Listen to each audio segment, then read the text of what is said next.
Hola, buenos días o buenas tardes o buenas noches, no sé en qué momento te encuentras tú, pero te doy la bienvenida a este canal y a este tiempito que vamos a tener juntos para estudiar la palabra de Dios. Si es la primera vez que tú entras, mi nombre es Liliana Parga, te voy a pedir que por favor te pongas cómodo, coge tu bebida preferida, que no tengas ninguna distracción, coge papel, lápiz o un cuadernito para que tomes nota de lo que vamos a estudiar hoy y así saques mayor provecho. Mientras te acomodas, entonces voy a compartir las diapositivas para que puedas entender mejor lo que vamos a ver en este momento. Entonces, regálame un minuto. Yo creo que ya casi vas a estar viendo la pantalla verde. Listo, eso espero.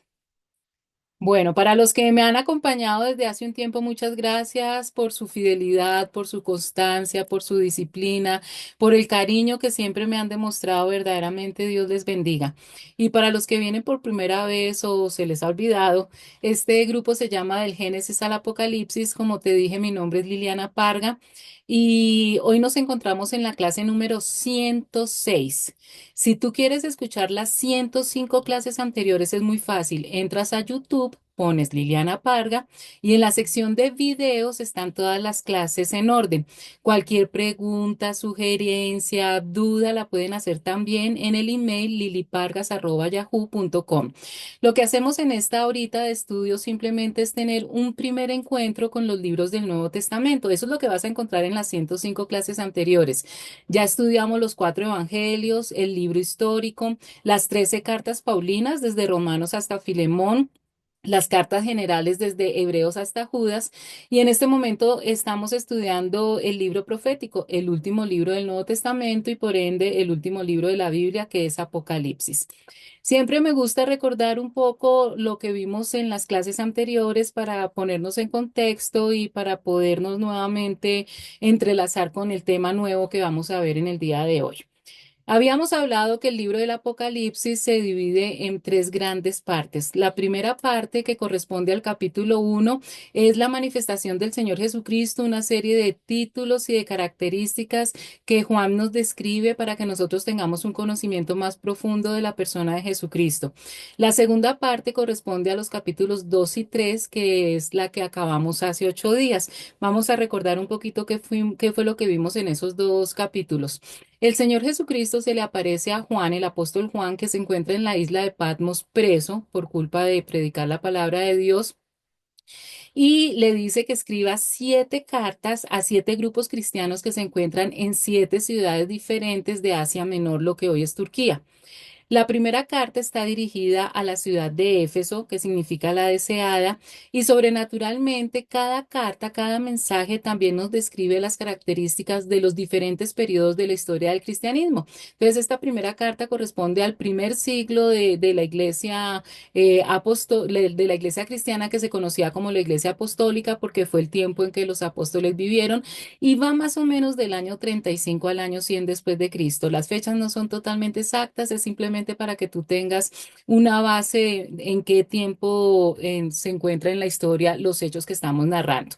Todas las cartas llevan un mismo esquema: unas palabras de aprobación, unas palabras de desaprobación, una invitación a arrepentirse y al que salga vencedor una promesa y unos premios. Para esta iglesia, las palabras de aprobación son trabajo duro y celosa de la sana doctrina.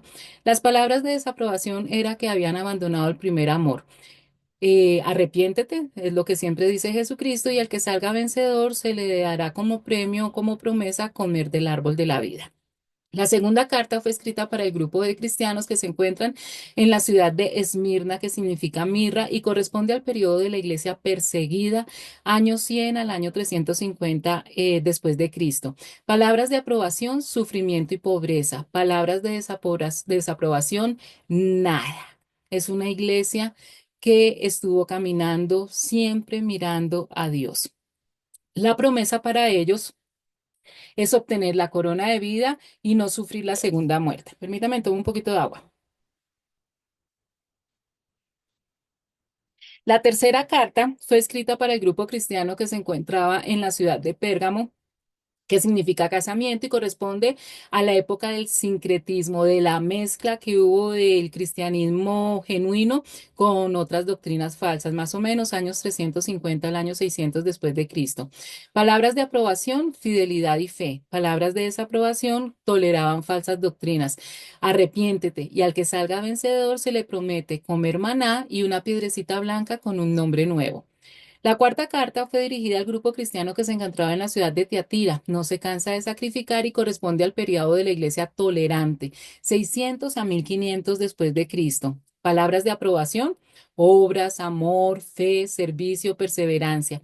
Palabras de desaprobación, tolerar a Jezabel. Si tú no tienes ni idea de lo que yo estoy hablando en este momento, por favor te invito a ver desde la clase número 93, que es donde empezamos todo el estudio del Apocalipsis con una introducción de escatología.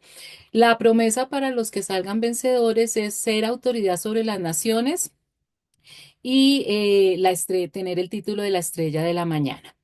La quinta carta fue dirigida al grupo cristiano que se encontraba en la ciudad de Sardis, los que escapan, y corresponde al periodo de la iglesia reformada, la reforma. Las palabras de aprobación, algunos no se han manchado la ropa. Las palabras de desaprobación, fama de vivo, pero están muertos. Arrepiéntete. A los que salgan vencedores se le promete vestirse de blanco y no borrar su nombre del libro de la vida. La sexta carta fue dirigida al grupo de cristianos que se encontraba en la ciudad de Filadelfia, Amor Fraternal. Corresponde al periodo del avivamiento, 1700-1900 después de Cristo. Palabras de aprobación, obedientes, no han renegado, constantes. Palabras de desaprobación, nada, al igual que la iglesia de Esmirna. Qué lindo, ¿no es cierto que el Señor no tenga nada malo que decir de nosotros? Promesa para ellos, ser columnas del templo de Dios. Y la última carta está dirigida al grupo de la iglesia que vive en la ciudad de la Odisea, juicio del pueblo, y corresponde al periodo de la iglesia acomodada. Nosotros, los que hemos tenido todas las ventajas para aprender la palabra de Dios y para compartir el mensaje. Periodo 1900 hasta que ocurra el rapto de la iglesia. Y miren esto tan triste, palabras de aprobación. Es la única iglesia de las 7 que no tiene el Señor Jesús nada bueno que decir de esta iglesia. Palabras de desaprobación, tibios. Promesa para los que se arrepientan y salgan vencedores, sentarse con el Padre en el trono. Y así termina entonces el estudio muy por encima de de estos 7 mensajes, porque es tanta la profundidad de la palabra de Dios que si nosotros quisiéramos pudiéramos durar todo un año solamente sacándole más provecho a cada uno de estos mensajes, pero estamos haciendo un estudio del Apocalipsis, entonces vamos para tema nuevo, chicos. Entonces, por favor, aprieten sus cinturones, pónganse incómodos porque empezamos con tema nuevo y entramos al capítulo 4 de Apocalipsis, versículo 1-2 que dice. Después de esto, ¿después de qué? Después de haber escrito los 7 mensajes.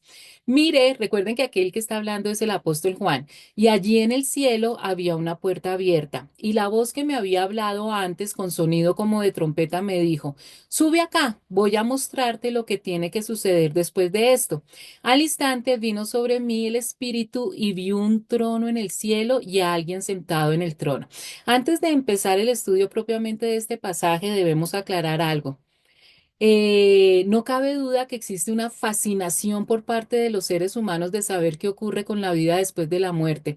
Recuerdan que hemos estudiado que definitivamente una de las cosas que más nos da ansiedad a los seres humanos y nos da más angustia es no saber lo que va a pasar, no conocer el futuro.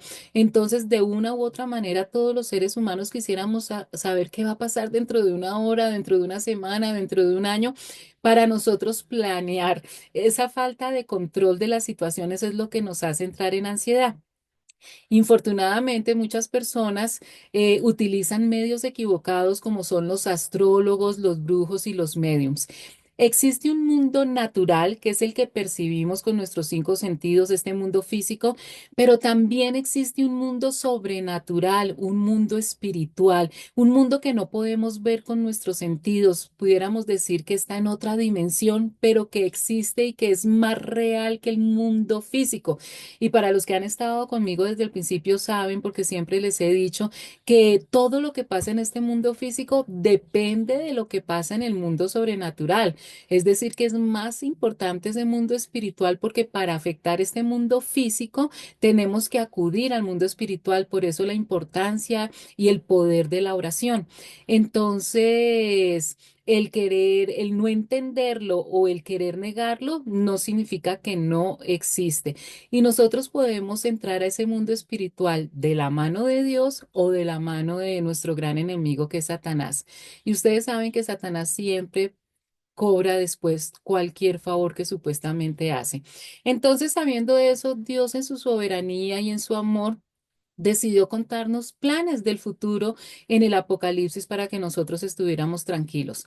En contraste con todos estos mitos, la Biblia nos revela dos experiencias en el Nuevo Testamento de dos personas que fueron literalmente sacadas de sus cuerpos y que fueron transportadas, digamos, a la dimensión desconocida y que la Biblia nos muestra como el tercer cielo. Ya vamos a ver quiénes son estas dos personas. Entonces, la Biblia aquí nos habla de un tercer cielo de que está en el mundo sobrenatural y tenemos el ejemplo de dos personas que fueron allí. Entonces, antes de saber quiénes son esas dos personas, miremos de dónde sacamos eso del tercer cielo. En Génesis 1:1 dice, en el principio creó Dios los cielos y la tierra. Desde el primer versículo, Dios ya nos está aclarando que hay una tierra y que hay varios cielos, mínimo dos, porque es que está hablando en plural. Y en el original hebreo también se utiliza la palabra en plural. Veamos otro ejemplo. Isaías 45:18. Porque así dijo Jehová que creó los cielos, Él es Dios, el que formó la tierra, el que la hizo y la compuso. No la creó en vano para que fuese habitada, la creó. Yo soy Jehová y no hay otro. Otro ejemplo, vamos a ver solamente tres versículos, pero hay muchos. En segunda de Pedro 3:5 dice, estos ignoran voluntariamente que en el tiempo antiguo fueron hechos por la palabra de Dios los cielos y también la tierra, que proviene del agua y por el agua subsiste. Entonces ya tenemos claro, hay evidencia que definitivamente existen varios cielos, mínimo dos para poder utilizar el plural. Pero entonces veamos de dónde sacamos que hay tres cielos. Lo vamos a ver en un versículo más adelante. Entonces la Biblia nos dice que existen tres cielos. Lo que conocemos como el primer cielo es el cielo atmosférico. El cielo por donde están las nubes, por donde van los pajaritos, por donde van los aviones. Para nosotros poder ver el primer cielo es muy fácil, simplemente tenemos que levantar nuestra cabecita y ahí nos encontramos con el primer cielo. Aunque nosotros no podemos estar en el primer cielo por nuestros propios medios, porque no somos pájaros, no podemos volar, podemos acceder muy fácilmente al primer cielo. Casi todas las personas han estado en el primer cielo de alguna u otra manera. Cuando montamos en avión o en globo, en paracaídas, en parapente, hay muchos vehículos que nos permiten ir al primer cielo. No hay ningún problema. ¿Listo? El segundo cielo es el cosmos. Entonces va más allá del primer cielo. En el segundo cielo están los planetas, está el planeta Tierra, todo el sistema solar, las galaxias. Ya no es tanta la gente acá que ha podido ir al segundo cielo. Para poder ver el segundo cielo ya necesitamos un aparato especializado. Y si nosotros queremos ver más allá, más de la profundidad del cosmos, ese aparato tiene que ser mucho más especializado y estamos hablando del telescopio. Entre más grande sea el telescopio y más científico, pues más podemos alcanzar para ver el cosmos. Y es un mínimo de la raza humana la que ha ido al segundo cielo, porque se necesita una nave espacial, un transporte espacial y también una vestimenta espacial, porque nuestros cuerpos no fueron diseñados para vivir en el cosmos, no podemos respirar, entonces necesitamos ya algo especial para trasladarnos al segundo cielo y realmente es muy poca la gente que ha ido allá. Gracias a los avances, a la tecnología, pues nosotros aquí en la Tierra podemos conocer mucho de ese segundo cielo a través de las pantallas. Y el tercer cielo es lo que conocemos como la casa de Dios o la habitación de Dios. Es en esa dimensión mucho más allá que donde está no solamente la Trinidad en pleno, Padre, Hijo y Espíritu Santo viven allí, sino los ángeles y toda la creación que más adelante vamos a ver que existe en ese tercer cielo. ¿Cómo sabemos que son tres cielos? Nos lo comprueba 2 Corintios 12:2-3. Dice, conozco a un seguidor de Cristo Aquí está hablando el apóstol Pablo. Recuerden que él es el que escribe Segunda de Corintios. En algunas ocasiones Pablo utiliza una figura literaria que es hablar en tercera persona, es decir, Pablo está hablando de sí mismo, de él, pero lo está narrando como si estuviera hablando de otra persona, ¿listo? Pero está hablando de él. Y dice, conozco a un seguidor de Cristo que hace 14 años fue llevado ¿a dónde? Al tercer cielo. No sé si en el cuerpo o fuera del cuerpo, Dios lo sabe. Y sé que este hombre, no sé si en el cuerpo o aparte del cuerpo, Dios lo sabe, fue llevado al paraíso y escuchó cosas indecibles que a los humanos no se nos permite expresar. Entonces, por este pasaje aprendemos cosas maravillosas, nuevas y que de pronto hemos leído el pasaje y ni habíamos caído en cuenta. Entonces, aquí nos dice Pablo que existen tres cielos y que definitivamente el tercer cielo es la casa de Dios porque dice que allí está el paraíso. ¿Recuerdan cuando Jesucristo estaba en la cruz y el malhechor se arrepiente y él le dice, te digo que hoy mismo estarás conmigo en el paraíso? Ah, entonces el paraíso está en el tercer cielo y es donde van las personas que se han salvado, que han recibido a Jesucristo como Señor y Salvador.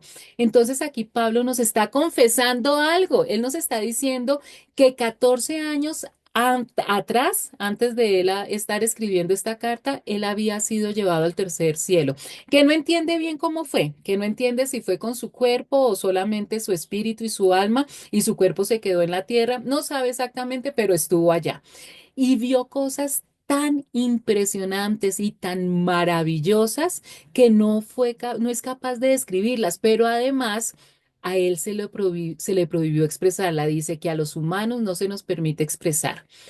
Esta es la razón por la cual Pablo sufrió del famoso aguijón de la carne. Si han leído eso, ¿no es cierto? Pablo tenía una enfermedad. La mayoría de los teólogos coinciden en que se trataba de una enfermedad de los ojos, que él le pidió al Señor que lo sanara. Durante 3 veces le pidió que por favor lo sanara y Dios que le contestó. Bástate mi gracia. ¿Por qué? Porque Pablo había visto cosas tan maravillosas, tan increíbles. Había subido a la casa de Dios, el Señor Jesús lo invitó a su casa y le había mostrado absolutamente todo, que si no tuviera esa enfermedad que se convirtió en su polo a tierra, Pablo lo hubiera envuelto un orgullo impresionante. Mejor dicho, hubiera bajado aquí a la tierra que no se lo hubiera creído y quién sabe si se hubiera apartado de los caminos de Dios por el orgullo. Ya sabemos el daño que hace el orgullo. Entonces, Pablo vio cosas impresionantes, pero no las escribió. ¿Por qué? Porque el Señor Jesucristo le dijo, Pablo, no lo escribas. Esto está pasando en este momento con el apóstol Juan. Juan es llevado al tercer cielo, pero gracias a Dios el Señor Jesucristo le dice a Juan algo totalmente diferente. Le dice, Juan, de ahora en adelante, escribe todo lo que vas a ver, todo lo que te voy a mostrar. Y por eso, aunque no lo supimos por Pablo, y me imagino que Pablo de pronto vio muchísimas otras cosas, Juan nos va a empezar a describir todo lo que él va a ver en el tercer cielo. Entonces, nos dice Juan que lo primero que ve es una puerta abierta. Él empieza a ver cosas físicas. Nosotros tenemos un gran problema cuando nos imaginamos el cielo. Pensamos que es algo etéreo, algo espiritual, algo que como que está en nuestra imaginación, algo que solamente vamos a sentir. Pero el cielo es algo físico, es algo literal que no lo percibimos con este cuerpo que tenemos en este momento y por estar en esta tierra con 3 dimensiones no percibimos otras dimensiones, pero están allí, existen. Mire lo que nos dice Hebreos 8:5-9. Estos sacerdotes sirven en un santuario que es copia y sombra del que está en el cielo. Tal como se le advirtió a Moisés cuando estaba a punto de construir el tabernáculo, asegúrate de hacerlo. Chicos, recuerdan que cuando empezamos a estudiar el Apocalipsis en el capítulo 1, versículo 3, yo les digo que es uno de los versículos más importantes porque allí nos asegura que las personas que escudriñamos y que leamos y que estudiemos el Apocalipsis vamos a tener una triple bendición. Aunque toda la lectura de la Biblia es una bendición para nuestra vida, el único libro de los 66 libros de la Biblia que promete una triple bendición por estudiarlo es el Apocalipsis. Y es debido a esto, a toda la revelación que hay. Recuerdan que Apocalipsis significa revelación precisamente. Aquí vamos a empezar a conocer más profundamente unas realidades que para muchas personas son inexistentes o son un mito o son leyendas, pero que son realidades. Y aquí nos está diciendo que todo lo que Dios le mandó a Moisés que hiciera después de que ellos salieron de la esclavitud en Egipto, ¿se acuerda que le mandó que construyera un tabernáculo que después se convirtió en el famosísimo templo de Jerusalén? Y da una serie de órdenes para hacer unos rituales, unos holocaustos, la manera como el pueblo de Dios se tenía que comunicar con el Señor. Todo eso nos dice que es una copia y sombra del original, del verdadero que está en el cielo. ¡Wow! Eso definitivamente sí es para que nosotros pensemos, analicemos bien. Todo lo que nosotros tenemos aquí es copia, no es el original. Lo verdadero y lo original está en el tercer cielo. Veamos otro versículo en Hebreos 9:24. En efecto, Cristo no entró en un santuario hecho por manos humanas, simple copia del verdadero santuario, sino en el cielo mismo para presentarse ahora ante Dios en favor nuestro. Ese edificio tan magnífico, ¿se acuerdan que los apóstoles cuando estaban con Jesucristo alababan ese edificio, esa construcción tan hermosa? Y lo era. El templo de Jerusalén era una construcción arquitectónica muy hermosa, no solamente la parte física arquitectónica, sino lo que representaba, ¿no? Que estaba la presencia de Dios, donde se hablaba con el Señor, la chequina de Dios. Imagínense en ese efecto. Y nos dicen que es simplemente hecho por manos humanas, y que es una copia, pero que el verdadero, el original, el importante, se encuentra en el cielo. Cuando Jesucristo estuvo aquí en la tierra por primera vez, entró en ese templo hecho por manos humanas, pero después de la resurrección, lo más importante es que Él sube al cielo y entra al verdadero templo precisamente para empezar a abogar por nosotros. Entonces es mucho mejor que Jesucristo haya ido al templo verdadero y no que se hubiera quedado aquí en la tierra en el templo que es una copia. Y Juan 14:2-3 nos dice, en la casa de mi padre, estas son palabras del Señor Jesucristo, hay muchas moradas. Si no fuera así, se lo hubiera dicho, porque voy a preparar un lugar para ustedes. Y si me voy y les preparo un lugar, vendré otra vez y los tomaré a donde yo voy, para que donde yo esté, allí estén ustedes también. Imagínense que desde hace 2025 años Jesucristo nos está preparando una vivienda, nos está preparando una morada para que nosotros vivamos con Él por toda la eternidad. Imagínense en eso tan hermoso, cómo ir a ser ese sitio donde vamos a vivir, porque todo lo original, lo verdadero y lo eterno está allá, está en el futuro, no lo que tenemos aquí en la tierra. Entonces el Señor Jesús le dice a Juan, sube acá, voy a mostrarte lo que tiene que suceder después de esto, o sea, después de haber escrito las cartas. Al instante vino sobre mí, dice Juan, el Espíritu, y vi un trono en el cielo y a alguien sentado en el trono. Recuerden que cuando en la Biblia encuentran la palabra Espíritu con mayúsculas, se está refiriendo al Espíritu Santo. Y esto es hermosísimo porque Juan sube al tercer cielo, el Señor Jesús se lo lleva al tercer cielo, y el primer personaje con que se encuentra Juan es al Espíritu Santo, la tercera persona de la Trinidad. Y definitivamente es un encuentro necesario porque todo lo que va a ver Juan, todo lo que va a experimentar Juan, necesita la ayuda del Espíritu Santo. Recuerden que el Espíritu Santo es el que nos guía a la verdad, el que nos consuela, el que nos anima, el que nos explica las cosas. Y por eso de ahora en adelante, ayudándole a Juan para entender todo lo que va a ver, va a estar el Espíritu Santo. Salmo 11:4 dice, el Señor, bueno, entonces Juan dice que ve un trono. Cuando nosotros estamos hablando de un trono es para que se siente la realeza, ¿no es cierto? Y Juan dice que ve a alguien sentado en ese trono. Entonces ahora lo que vamos a identificar es quién es ese alguien y vamos a ver pistas. En el Salmo 11:4 dice, el Señor está en su santo templo. En los cielos tiene el Señor su trono y atentamente observa al ser humano con sus propios ojos, lo examina. Recuerden que el mensaje en la Biblia está como fichas de rompecabezas. Entonces nosotros vamos a coger fichas de este rompecabezas para saber quién está sentado en el trono en el Antiguo Testamento. Esta primera ficha nos dice el Señor está sentado en ese trono. Veamos otra ficha del rompecabezas. En Daniel 7:9 dice, seguí mirando hasta que se establecieron tronos y el anciano de día se sentó. Su vestidura era blanca como la nieve y el cabello de su cabeza como lana pura. Su trono llama llamas de fuego y sus ruedas fuego abrasador. Este versículo ya lo habíamos hablado, ¿no es cierto? Ya lo habíamos estudiado, que es uno de los nombres que me encantan de Dios Padre, que es el anciano de días. Y veamos otra ficha de rompecabezas. En Primera de Reyes 22:19 dice, entonces él dijo, refiriéndose al profeta Miqueas, oye pues la palabra de Jehová. Yo vi a Jehová sentado en su trono y todo el ejército de los cielos estaba junto a él a su derecha y a su izquierda. Con estas tres fichas del rompecabezas ya podemos deducir sin equivocarnos que el que está sentado en el trono, ¿quién es? Dios Padre.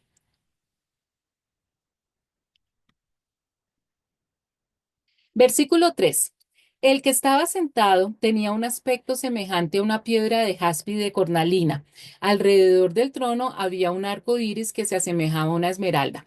Entonces, vamos a analizar qué significa. Recuerden, chicos, que desde la primera clase nosotros aprendimos que en el Apocalipsis se utiliza un lenguaje simbólico y que nosotros tenemos que aprender ese lenguaje, el significado de esos simbolismos para poder hacer una traducción simultánea.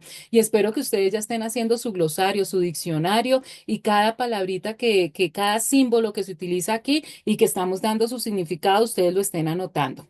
Aquí entonces Juan nos dice, yo quiero que se pongan en las sandalias de Juan. Juan va a empezar a describirnos, porque Jesús le dijo que escribiera todo lo que veía, a describirnos todo lo que él está viendo, pero va a empezar a ver cosas tan maravillosas que él nunca había visto y que no sabe cómo describirla. Entonces, por eso utiliza lo que él ya conoce para tratar de que nosotros también entendamos lo que él está viendo. Es como si nosotros tratáramos de explicarle a un ciego de nacimiento cómo son las nubes. Es difícil, ¿no es cierto? ¿Cómo tú harías? O sea, tendríamos que inventarnos algo bien impresionante y tendríamos que acudir a otros sentidos de él, el tacto, el olfato, para que él entendiera cosas que nunca ha visto. Pues así está haciendo Juan, está tratando de que nosotros veamos, entendamos algo que él está viendo y lo compara con cosas que ya conocemos. Pero eso no quiere decir que exactamente sea así. Es tanta la maravilla que Juan está viendo que lo compara con lo que para él es las cosas más hermosas que de pronto ha visto que son joyas. Y habla de jaspe, de cornalina, de esmeralda. Entonces habla de piedras preciosas, pero también habla que ve el arco iris. Esto es importante. El apóstol Juan vislumbra la gloria futura del cielo cuando el pueblo de Dios se reúne en torno al trono para adorar al Señor por toda la eternidad. Ahí lo que está viendo Juan, nosotros también vamos a estar ahí cuando ocurra el rapto de la iglesia. Dios Padre está sentado en el trono cuando Juan empieza a describir su apariencia, todo lo que él está viendo. ¿Cómo empezar a ilustrar a Dios en toda su gloria soberana? Sin duda las palabras se quedan cortas para Juan. Es muy difícil describir algo tan maravilloso. Por eso es que lo mejor que pudo hacer es comparar todo ese brillo de Dios con la más bella y deslumbrante de las piedras preciosas que él ha visto. El jaspe, que es el mismo diamante, es una piedra preciosísima, diáfana, transparente, como el cristal. Y la cornalina, que es el mismo rubí, es roja como la sangre de Jesucristo. Según el salmista, Dios está envuelto en un manto de luz. Él vive en medio de una luz tan brillante que ningún ser humano puede acercarse a él. Juan percibe a Dios revestido de un conjunto de luz prismática con tonalidades de joyas. Ve la claridad y la transparencia del diamante, el rojo del rubí, el verde hermoso de la esmeralda. ¿Listo? Entonces, pues él compara todo ese ambiente que está viendo con esas piedras preciosas. ¿Por qué las piedras preciosas? Fíjense que desde el Antiguo Testamento ya se utilizan las piedras preciosas y aquí hay algo muy importante, otra cosa que vamos a aprender y que yo les he dicho, pero les recuerdo, absolutamente todo lo que hay en el Antiguo Testamento y todas esas órdenes que Dios le dio a Moisés para empezar el tabernáculo, que es el futuro templo de Jerusalén, todas esas ceremonias, ese ritual, esas vestimentas que van a tener los sacerdotes, los utensilios, absolutamente todo lo que se va a manejar en el templo de Jerusalén, en el templo de Israel, eh, es una sombra que representa al futuro Mesías, es decir, representa alguna característica inherente al futuro Mesías que nosotros sabemos que es Jesucristo. Y Dios plasmó todo eso de manera encriptada. oculta, para que aquellos que estudiaban las escrituras, las sagradas escrituras, pudieran tomar cada uno de estos detalles y poder identificar sin ninguna duda al futuro Mesías, porque ese futuro Mesías iba a tener características en su persona, en su físico, en sus enseñanzas, absolutamente en todo su ser, que los judíos habían estado practicando por siglos y por siglos. ¿Cuántas veces hacían ellos estos rituales, se ponían esta vestimenta, cogían esos utensilios y todo iba señalando el camino del Mesías, el camino de Jesucristo? Uno de esos utensilios era un pectoral. El pectoral es como una especie de delantal, pero pues de metal, que utilizaba el sumo sacerdote. El primer sumo sacerdote que existió fue el hermano de Moisés, Aarón. Y este pectoral, que como su nombre lo indica, se ponía en el pecho, estaba compuesto, tenía pegadas 12 joyas diferentes que representaban las 12 tribus de Israel. Y esta es la lectura al respecto. El pectoral, para impartir justicia, lo bordarás artísticamente con oro, púrpura, carmesí, escarlata y lino fino, como hiciste con el efod. Será doble y cuadrado de 20 centímetros de largo por 20 de ancho. Engarzarás en él 4 hileras de piedras preciosas. En la primera pondrás un rubí, un crisólito y una esmeralda. En la segunda, una turquesa, un zafiro y un jade. En la tercera, un jacinto, un ágata y una amatista. Y en la cuarta, un topacio, un ónice y un jaspe. Engárzalas en filigrana de oro. Bueno, entonces aquí nos nombra las 12 piedras preciosas que se utilizan en el pectoral y que representan cada una de esas piedras a cada una de las tribus de Israel, empezando por el primer hijo y terminando lógicamente por el hijo menor, por el último hijo.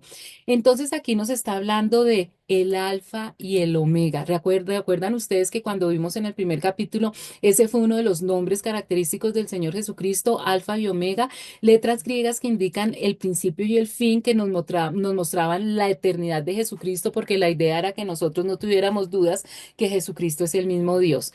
Alfa, la primera piedra, omega, la última piedra, y se refieren a los 12 hijos de Jacob. El primer hijo de Jacob, es decir, el alfa, fue Rubén.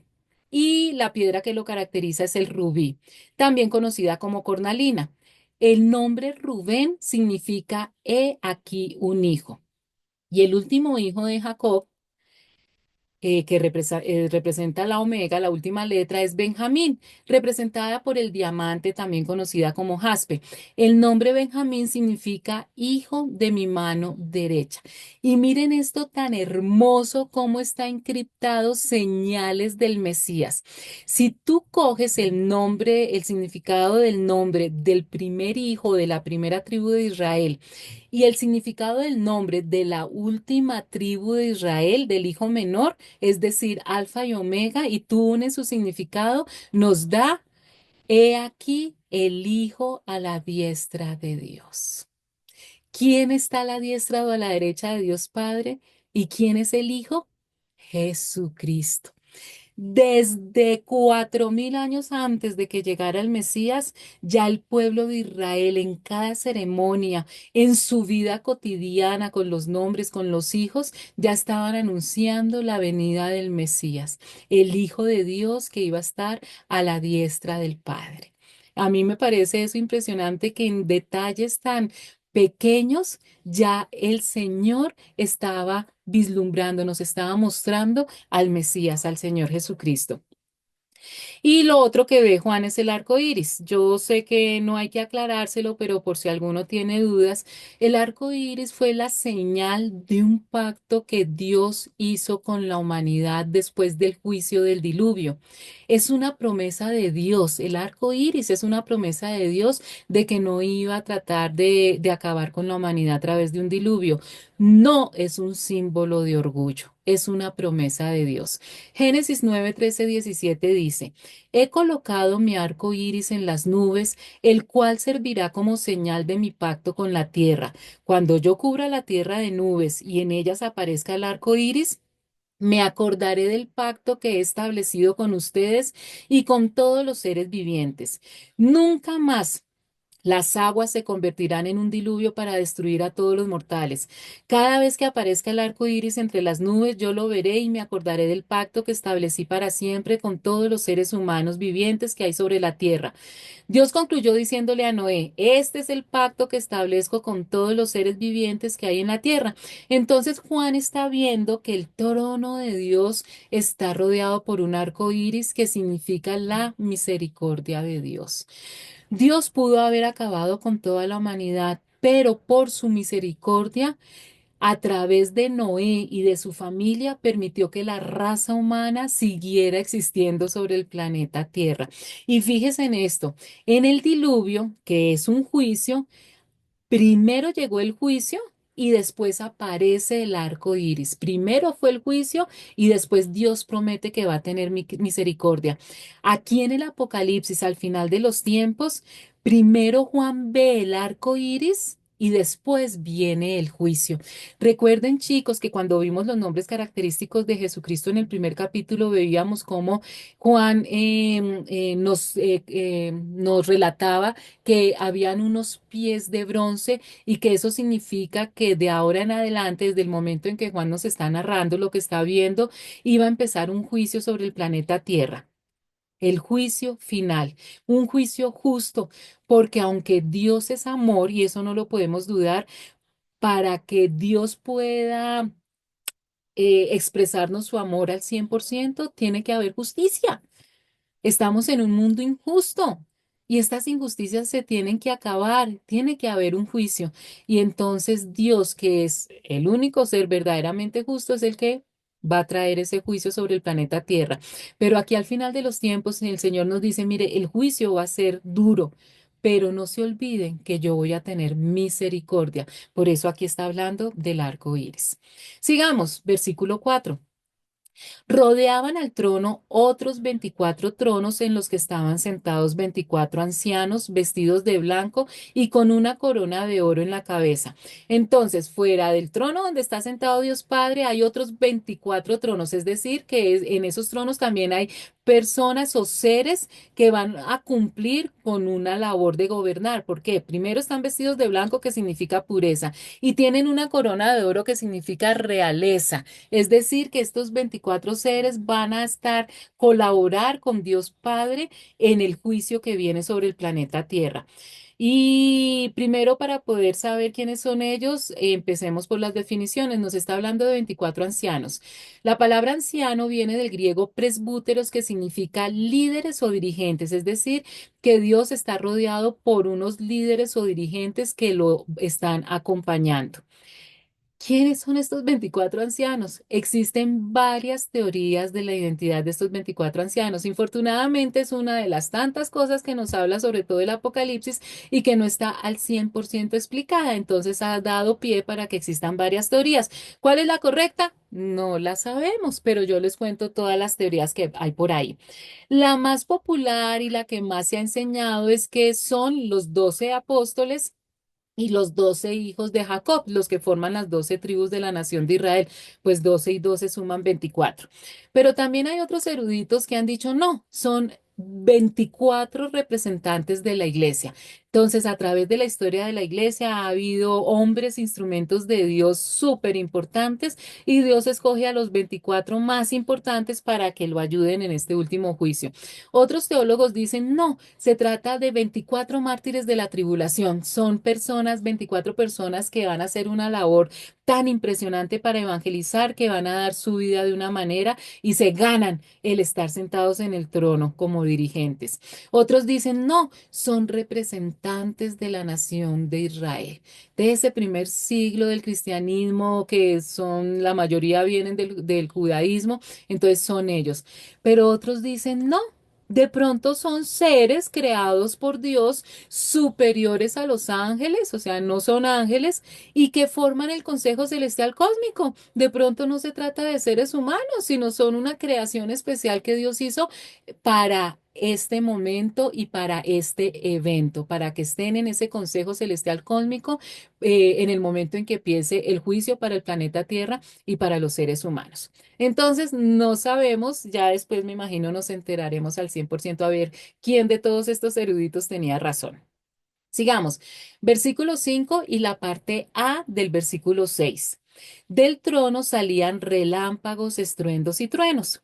Delante del trono ardían 7 antorchas de fuego, que son los 7 espíritus de Dios, y había algo parecido a un mar de vidrio como de cristal transparente. Acuerden, símbolos, símbolos. Entonces nos dicen que del trono, ya sabemos que en el trono indica realeza, dirigentes, salían relámpagos y truenos. Ya habíamos visto también este simbolismo. Los relámpagos y los truenos en el Apocalipsis simbolizan juicio de Dios. Aquí nos está corroborando que todo lo que Juan nos va a narrar es porque comienza ese juicio para el planeta Tierra. Y nos habla de 7 antorchas y en el mismo versículo nos dice que son los 7 espíritus de Dios. También ya sabemos el significado de los 7 espíritus, que es el Espíritu Santo. Recuerden, cuando estamos hablando de 7 espíritus, no son de 7 espíritus santos diferentes, sino son 7 manifestaciones o 7 características del Espíritu Santo que nos da la llenura del Espíritu Santo. Pero aquí Juan nos dice que también ve un mar de vidrio como de cristal transparente. Uy, eso sí no lo habíamos visto. El vidrio era una rareza en la época del Nuevo Testamento y el vidrio claro como el cristal era virtualmente imposible de ser encontrado. Para nosotros no, hoy en día nosotros conocemos el vidrio transparente, conocemos los espejos, inclusive en el planeta Tierra conocemos ríos y fuentes de agua tan cristalinas que podemos ver el fondo, ¿no es cierto? En esa época no, el vidrio no era así, era más bien opaco. El mar de vidrio que está viendo Juan señala o representa la magnificencia como la santidad de Dios. Está hablando de la santidad de Dios. Puede ser también literal. Nosotros no sabemos si es un piso de esa manera, pero cualquiera de de los dos significados es válido. Vamos para el versículo, la parte B del versículo 6 hasta el versículo 8. En el centro, alrededor del trono, había 4 seres vivientes cubiertos de ojos por delante y por detrás. El primero de los seres vivientes era semejante a un león, el segundo a un becerro, el tercero tenía rostro como de hombre, el cuarto era semejante a un águila en vuelo. Cada uno de ellos tenía 6 alas y estaba cubierto de ojos por encima y por debajo de las alas. De día y de noche repetían sin cesar: Santo, santo, santo es el Señor Dios Todopoderoso, el que era y que es y el que ha de venir. Yo comprendo perfectamente a las personas que llegan a leer el Apocalipsis y que no saben lo que ustedes ya saben, que el Apocalipsis maneja un lenguaje diferente, que es un lenguaje de símbolos, que hay que aprender ese lenguaje y que hay que hacer una traducción simultánea para poder entender correctamente el mensaje.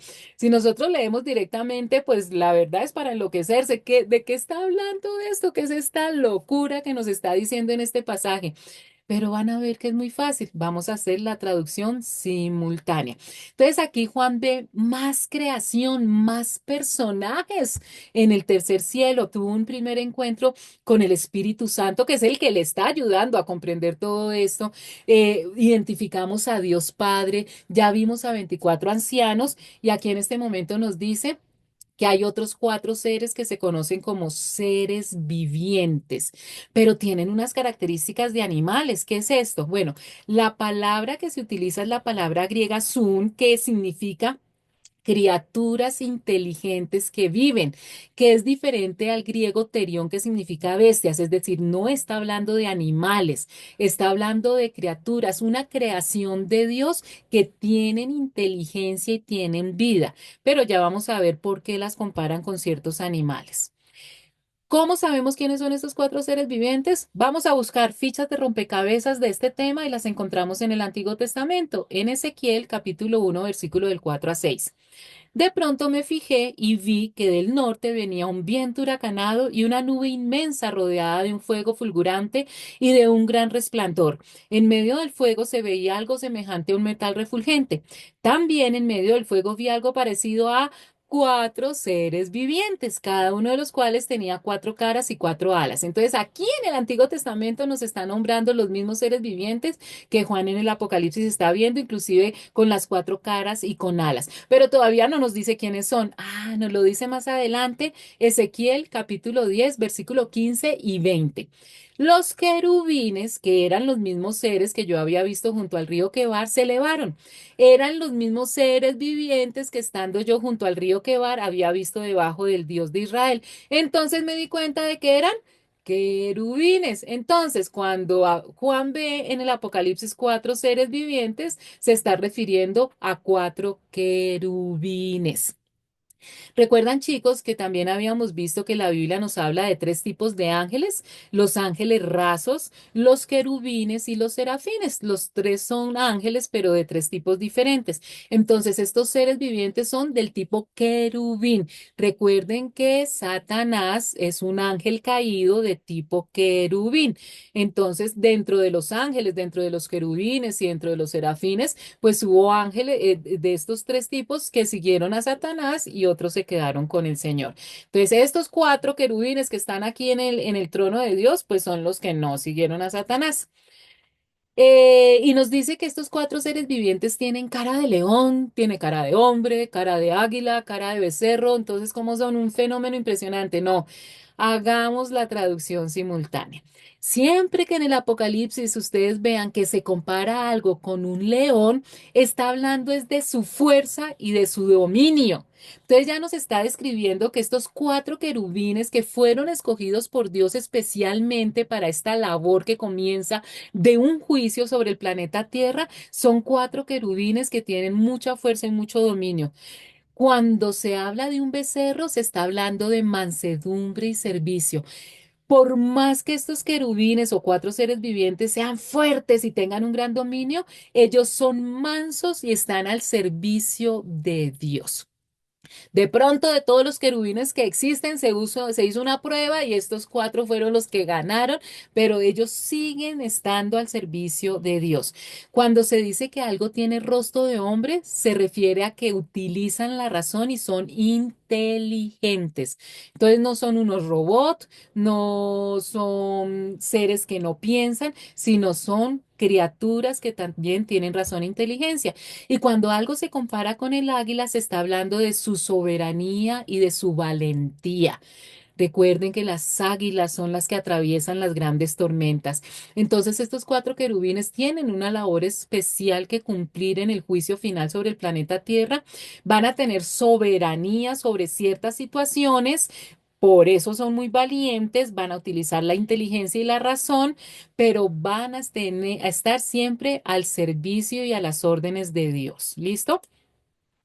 Y fíjense en que estos cuatro símbolos con los que comparan a estos querubines también se utilizan o se utilizaban en los estandartes o en las banderas de las diferentes tribus. Cada una de las tribus se identificaba con un banderín y en su bandera tenía uno de estos símbolos. La tribu de Rubén utilizaba al hombre, la tribu de Dan utilizaba al águila en su bandera, la tribu de Efraín utilizaba el becerro y ya sabemos que la tribu de Judá utilizaba el león. Por eso uno de los títulos de Jesucristo es el león de la tribu de Judá.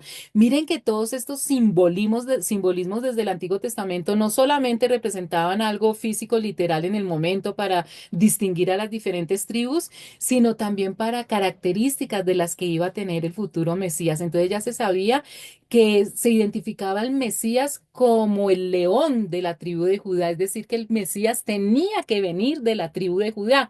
Por eso, en Mateo y en Lucas se dan las genealogías para que nosotros o la gente de esa época, los fariseos y los maestros de la ley, pudieran identificar al Mesías y cuando vieran a Jesús que venía de la tribu de Judá, dijeran, uy, cumple con una al menos de las señales del Mesías y así empezar a investigarlo, pero no lo hicieron. El león de la tribu de Judá. El conocimiento y la inteligencia sobrenatural de estos seres, de estos querubines, está representada cuando dice que Juan los vio con muchos ojos alrededor. Siempre que se hable de que hay muchos ojos, está hablando es que no son omniscientes, porque el único que es omnisciente es Dios, es decir, que lo conoce todo, pero nada de lo que tenga que ver con sus deberes escapa a su escrutinio. Es decir, ellos tienen una labor que es estar mirando por toda la tierra, qué es lo que está pasando y de pronto tomando nota. Entonces, cuando se habla de muchos ojos, es que están pendientes absolutamente de todo lo que pasa en la tierra. Entonces, ¿cómo va nuestro trono hasta el momento? Juan llega, mire, me encanta cómo lo hace Juan, parece mujer porque nos está detallando absolutamente todo lo que está viendo. Nos dice que ve una puerta abierta, entra al tercer cielo, tiene un encuentro hermoso con el Espíritu Santo, que es el que le va a ayudar a poder soportar y entender todo lo que está viendo. Ve un gran trono blanco y ve a alguien sentado en el trono que ya identificamos como Dios Padre.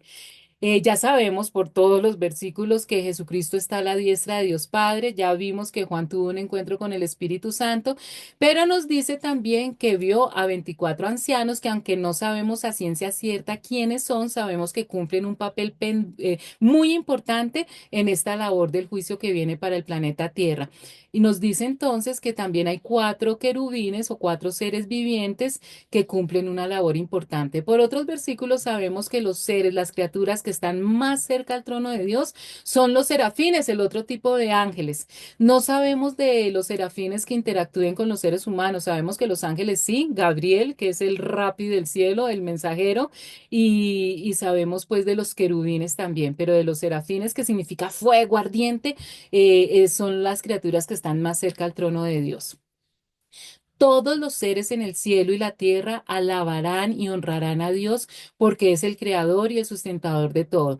Tanto todas las criaturas que nosotros hemos visto en este momento, que Juan nos está describiendo, y todas las otras criaturas que vamos a ver más adelante y que de pronto ni siquiera conocemos, recuerden que la función principal es alabar, darle la gloria a Dios y es lo que también vamos a hacer nosotros, honrarlo y alabarlo. Sigamos, versículos del 9 al 11 dice. Cada vez que estos seres vivientes daban gloria, honra y acción de gracias al que estaba sentado en el trono, al que vive por los siglos de los siglos, los 24 ancianos se postraban ante él y adoraban al que vive por los siglos de los siglos, y deponían sus coronas delante del trono, exclamando, Digno eres, Señor y Dios nuestro, de recibir la gloria, la honra y el poder, porque tú creaste todas las cosas todas las cosas por tu voluntad existen y fueron creadas. Chicos, mire, esto es muy importante.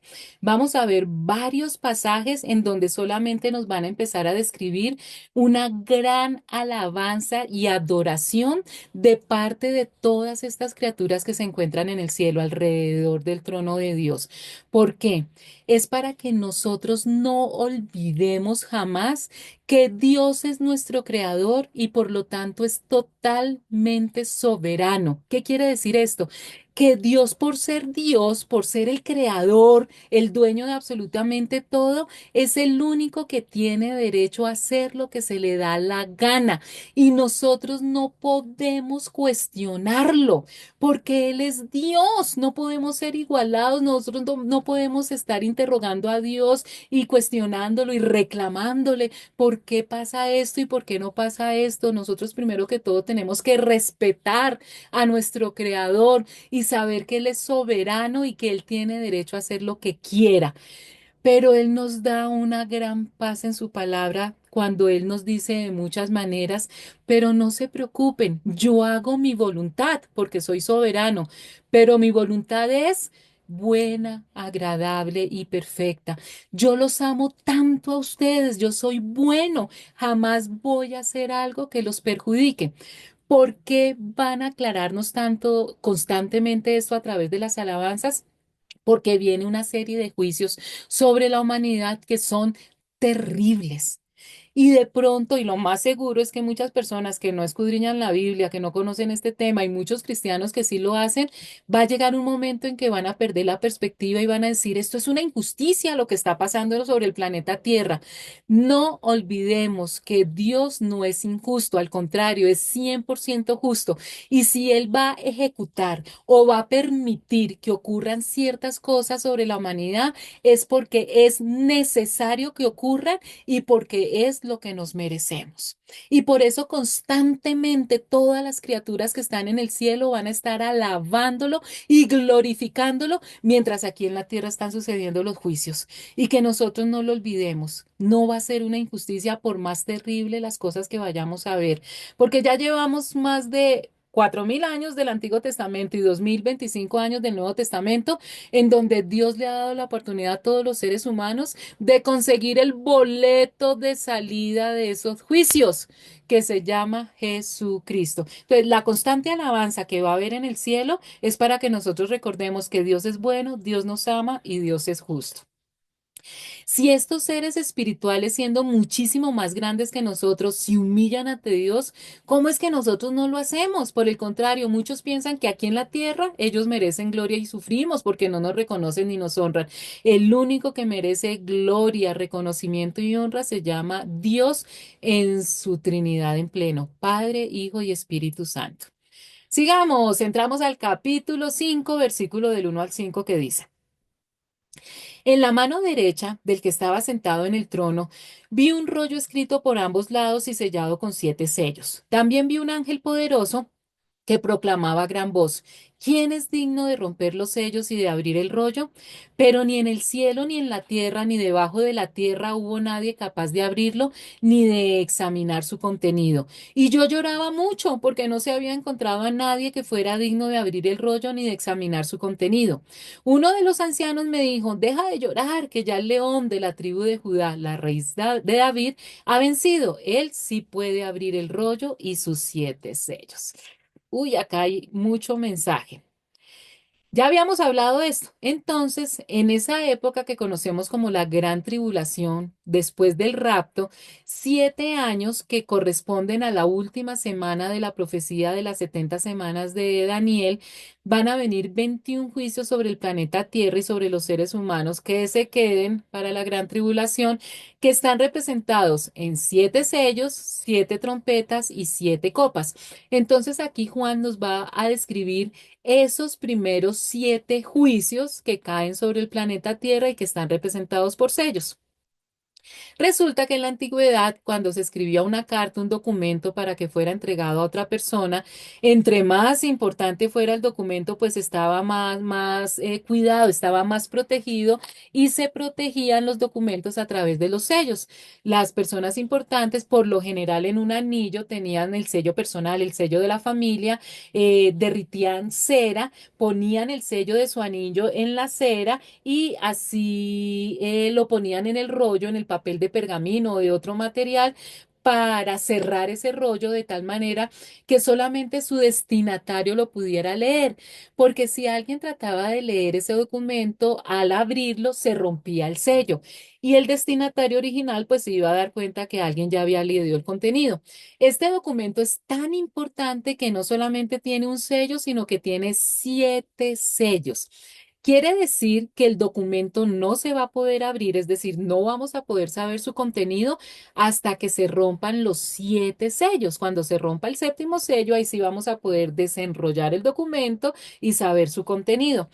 Juan se percató de esto, se dio cuenta que definitivamente este rollo tenía algo muy, muy importante, es decir, que lo que va a suceder de ahora en adelante es necesario que suceda para que llegue la paz y la justicia que tanto hemos estado anhelando desde el mismo instante en que el hombre pecó y entraron todas las maldiciones al planeta Tierra.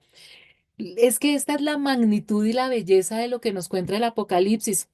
Desde el primer momento en que Adán y Eva pecaron y que se perdió toda la plenitud de vida que Dios tenía para nosotros y empezamos a vivir una vida y un planeta lleno de maldiciones, lo único que el ser humano ha deseado, volver a ese estado original antes del pecado. Vida plena, sin emociones negativas, sin enfermedades, sin injusticia, sin muerte.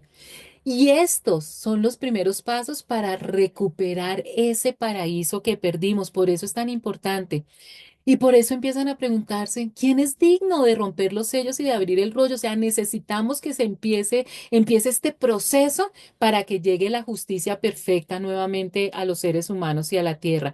Y dice que Juan se angustió tanto porque no había nadie digno y se puso a llorar porque él sabía que si no se daba el primer paso jamás iba a llegar la justicia y la plenitud al planeta Tierra. Pero se le acerca un anciano y le dice, no llores, Juan, no llores. He aquí que el león de la tribu de Judá, la raíz de David, él es digno de abrir el rollo. Y miren estos símbolos, estos títulos cifrados. Ya sabemos nosotros porque estudiamos las escrituras. ¿Quién es el león de la tribu de Judá? ¿Quién es la raíz de David? Se refiere al Mesías y nosotros sabemos que es Jesucristo. Versículos 6, 7. Entonces vi en medio de los cuatro seres vivientes del trono y los ancianos a un cordero que estaba de pie y parecía haber sido sacrificado. Tenía 7 cuernos y 7 ojos, que son los 7 espíritus de Dios enviados por toda la tierra. Se acercó y recibió el rollo de la mano derecha del que estaba sentado en el trono. Otro nombre para el Mesías, el Cordero de Dios. A Jesucristo se le describe como león, que es símbolo de su poder y su autoridad, y como cordero, símbolo de su sumisión a la voluntad de Dios, porque Jesucristo, siendo Dios, dejó absolutamente todo en su reino, todo su poder, toda su autoridad, para venir como cordero a la tierra, se humilló, fue sumiso para podernos devolver ese paraíso que perdimos. Uno de los ancianos invita a Juan a que mire al león, pero cuando lo hace ve un cordero, porque es el mismo, el león que se convierte en cordero. Cristo el Cordero fue el sacrificio perfecto por los pecados de toda la humanidad. Por lo tanto, solo Él puede salvarnos de los acontecimientos terribles revelados en el rollo. Es el único ser humano que vivió al 100% como humano, sabe lo que es estar aquí en la tierra, pasó por todas las cosas por donde nosotros pasamos sin pecado y se sacrificó por nosotros. Por eso Él es digno de abrir el rollo. Los cuernos que está viendo Juan en el cordero simbolizan esa fortaleza, ese poder que tiene Jesucristo. Aunque Cristo es un cordero expiatorio, en ninguna forma es débil, por el contrario. Y en Zacarías capítulo 4 2 al 10 nos se comparan esos ojos con las 7 lámparas del Espíritu, es decir, con el Espíritu Santo que también todo lo ve. Recuerden que ya conocemos el simbolismo de los muchos ojos.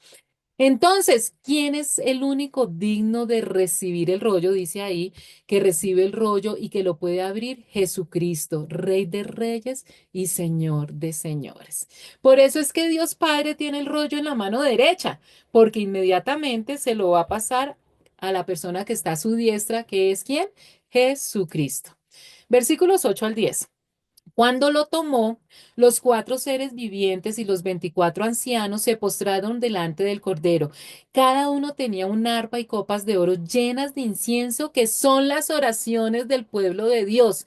¿Qué es lo que estamos pidiendo todos los cristianos desde el principio? Que haya justicia. Cada vez que nosotros oramos por justicia, cada vez que le rogamos al Señor que venga ya a poner su reino acá, todas esas oraciones están en el cielo. Y entonaban este nuevo cántico: digno eres de recibir el rollo escrito y de romper sus sellos, porque fuiste sacrificado y con tu sangre compraste para Dios gente de toda tribu, lengua, pueblo y nación.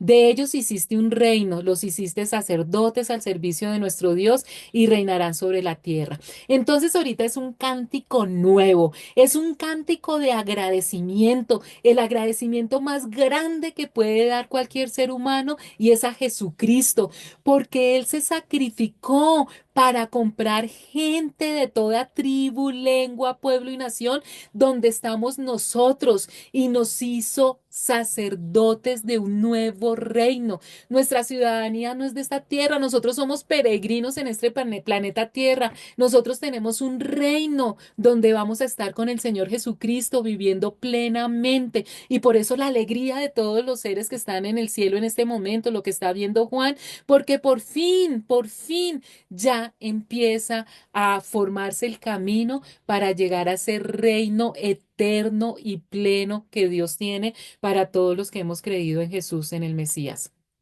La canción de los creyentes alaba a Cristo por llevarnos a su reino y convertirnos en reyes y sacerdotes. Aunque ahora se nos desprecie y seamos objeto de burla por nuestra fe, en el futuro reinaremos sobre toda la tierra. La muerte de Cristo hizo que todos los creyentes llegáramos a ser sacerdotes de Dios, los canales de bendición entre Dios y la humanidad. Por eso el gozo y la alegría, y por eso constantemente el Señor nos está diciendo: miren en la dirección correcta, miren a mi reino, no miren las circunstancias, no miren todas las tribulaciones y los problemas que están pasando ahorita. Eso va a pasar, va a venir algo majestuoso, algo maravilloso. No se queden mirando las circunstancias, miren lo que viene y prepárense para eso porque necesito gente con carácter, necesito gente con vestiduras blancas, con santidad y necesito que todo el mundo conozca el plan de salvación. Ese es nuestro gran propósito aquí en la tierra. Satanás lo único que quiere es distraernos. Versículos 11-12. Luego miré y oí la voz de muchos ángeles que estaban alrededor del trono, de los seres vivientes y de los ancianos. El número de ellos era millares de millares y millones de millones. Cantaban con todas sus fuerzas. Digno es el Cordero que ha sido sacrificado de recibir el poder, la riqueza y la sabiduría, la fortaleza y la honra, la gloria y la alabanza. Si alguno de ustedes ha estado en un concierto y les gustan los conciertos, eso es impresionante, ¿no es cierto? Lo que se siente al estar en un concierto del grupo o del cantante que a uno le gusta. Imagínense en cómo será este concierto en el cielo. Es un creciendo porque se van sumando voces. Estaban solamente los que Juan nos había descrito al principio, pero aquí se nos dice que en ese canto de alabanza y de agradecimiento se suman millares y millares y millones de ángeles. ¿Se imaginan ustedes las voces de esos ángeles? Personas de todas las naciones están alabando a Dios delante de su trono. El mensaje de salvación no está limitado a una cultura, raza ni nación específica. Lo que está viendo Juan en este momento que nos está describiendo en el Apocalipsis es el futuro para él y es nuestro futuro también. Juan está viendo cuando la iglesia ya haya sido raptada y nosotros lleguemos también al tercer cielo a ser parte de este grupo de alabanza. Entonces es tanto futuro para Juan como todavía futuro para nosotros. Todo el que acude a Dios arrepentido y con fe es aceptado por Él y será parte de su reino. Por eso no debemos permitir que los prejuicios, ni las tendencias, ni este mundo impidan que hablemos de Cristo a los demás. Cristo acoge a todas las personas en su reino y Satanás y los enemigos que tenemos en nuestra carne, en nuestra naturaleza pecaminosa, el mundo, Satanás, lo que quieren hacernos es distraernos de la gran comisión, distraernos hasta con nuestros propios problemas, nuestras enfermedades, nuestras frustraciones, ansiedades, tristezas, con todo eso o con nuestras riquezas, nuestra fama, nuestro bienestar. Lo importante es que nosotros nos distraigamos para no seguir ese proceso de santificación que necesitamos y compartir con otros el plan de salvación. Versículos 13-14. Y oí a cuánta criatura había en el cielo, en la tierra, debajo de la tierra y en el mar, a todos en la creación que cantaban, al que está sentado en el trono y al Cordero sean la alabanza y la honra, la gloria del poder por los siglos de los siglos.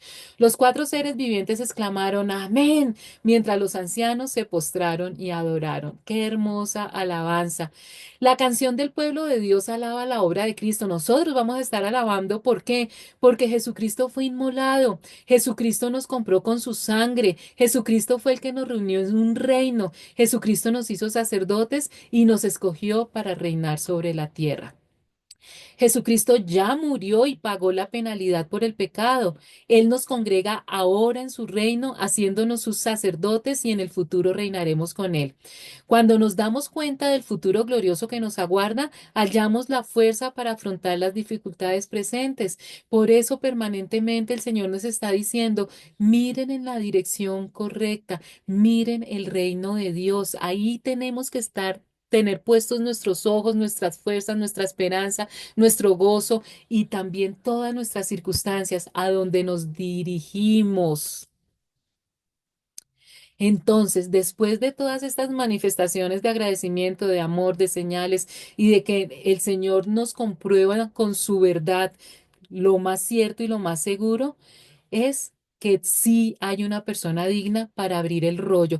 Y aunque el rollo es un símbolo de los juicios que vienen, los siete sellos que cierran el rollo, es el principio para que las cosas cambien en este planeta Tierra. Para que haya justicia, tiene que haber un juicio. Para que las cosas cambien, tiene que haber justicia. Para que el pleno amor de Dios se manifieste en todo, tiene que haber justicia y para eso tiene que haber un juicio. Entonces, chicos, ¿qué es lo que nos dicen estos siete sellos? Cada vez que el Señor Jesucristo rompa un sello en el cielo, va a ocurrir algo aquí en la tierra y eso es lo que vamos a ver dentro de 8 días.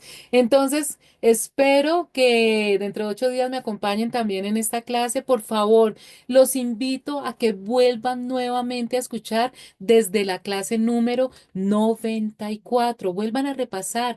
Van a ver que cada vez que ustedes les aumenta tema nuevo con cada clase que vemos, si ustedes se devuelven nuevamente desde la clase número 93, perdón, es desde la clase número 93, van a entender muchísimo mejor esas primeras clases, ¿listo? Entonces los acompaño, los invito a que vuelvan a repetir desde la clase número 93 y que le digan a sus amigos, a sus familiares que escuchen estas clases. No es un estudio profundo de las escrituras. Ahí en internet, por YouTube, van a encontrar verdaderamente teólogos, gente que son eruditos y que tienen de pronto mucha más facilidad de palabra que yo, mucho más carisma, pero simplemente es una invitación, un primer encuentro de la forma más clara que yo creo que el Espíritu Santo me ha dado para que ustedes tengan ese primer encuentro con el Nuevo Testamento y con el Apocalipsis.